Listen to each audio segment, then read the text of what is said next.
Tractate Succah, General Introduction.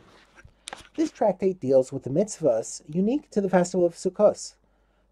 Dwelling in a sukkah, chapters 1 and 2, taking the 4 species, chapter 3, the Arava ceremony in the temple, chapter 4, and the mitzvah of pouring water on the altar, chapters 4 and 5. 1. Dwelling in the sukkah. The mitzvah to dwell in a sukkah is stated in the Torah, Leviticus chapter 23, verse 42. In sukkahs you shall dwell for a 7-day period. The sages, in Gemara 28b, interpret the words, you shall dwell, as requiring us to dwell in the sukkah in the same manner as we live in our houses the rest of the year. This means that during the 7 days of Sukkot, one is biblically obligated to treat a sukkah as his home. Any activities one normally performs in his house, such as eating, drinking, and sleeping, must instead be done in a sukkah. The main part of the sukkah is its roof, or schach. In fact, the word sukkah comes from the word schach. See Rashi 2a. Schach is defined as a roof that provides shade. If it was built or put in place for some purpose other than providing shade, it is invalid. See Gemara 8b. The schach need not be completely solid, but the total area of all the solid parts of the schach must be greater than the total area of all the gaps. See Mishnah chapter 2, Mishnah 2. It must be made of material that grew from the ground, but has since been detached, and is incapable of becoming tameh. For example, branches of straw. See chapter 1, Mishnah 4. The sukkah must measure at least 7 tefachim by 7 tefachim. See Gemara 3a. The walls of the sukkah can be made out of any material. At least 3 walls are required, of which 2 must be at least 7 tefachim wide. See chapter 1, Mishnah 1, note 4. The height of the sukkah may not be less than 10 tefachim or more than 20 amos. See chapter 1, Mishnah 1. 2. The 4 species. The Torah states in Leviticus chapter 23, verse 40, you shall take for yourself on the first day of Sukkot the fruit of a beautiful tree, branches of date palms, and a shoot of the plaited tree, and willows of a brook. And you shall rejoice before Hashem your God for a 7-day period.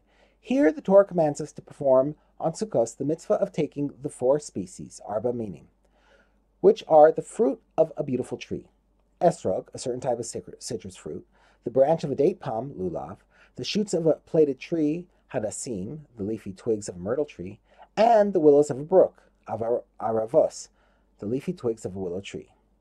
The basic obligation is to take hold of 1 lulav, 1 etrog, 3 hadassim, and 2 aravos. The ideal way to perform the mitzvah is that after one ties the lulav, hadassim, and aravos together, one takes the bundle in the right hand and the esrog in the left and waves them all in the 4 directions of the compass and up and down. See chapter 3, Mishnahs 8 and 9. In the temple, the mitzvah applied on all 7 days of Sukkot, as the verse concludes, a 7-day period.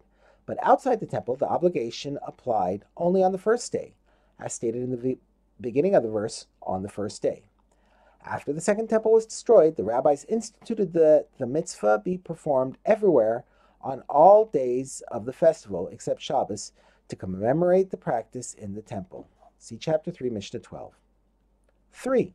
The Arava ritual. Besides the mitzvah of taking 2 aravos, willow twigs, as part of the 4 species, there was another mitzvah involving aravos on Sukkos. Each day, Kohanim took long aravos, waved them, walked around the altar holding them, and then stood them against the sides of the altar. Rashi 43b.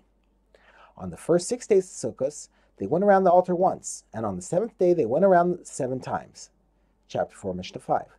This mitzvah is not stated explicitly in the Torah, but was taught to Moses at Sinai, and then passed orally from one generation to the next.